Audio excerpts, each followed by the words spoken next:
Hello, नमस्ते, जय माता दी, श्री शिवानव शुभ्रम। और आप सब अच्छे हैं, ऐसा मेरा उम्मीद है। ऐसा मेरी भोले बाबा से प्रार्थना है कि आप सब जहाँ रहें स्वस्थ रहें और मस्त रहें। तो हम लेके आए हैं गारी गीत भाभी के साथ में, और आप सबको अच्छा लगेगा, ऐसा मेरा उम्मीद है।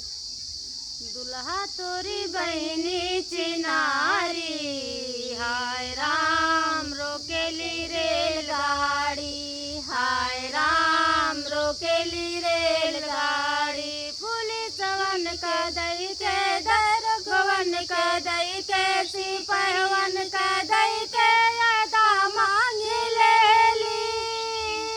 हम नहीं जाने इतना छिनारी, हाय राम रोकेली रेलगाड़ी, हाय राम रोकेली रेलगाड़ी।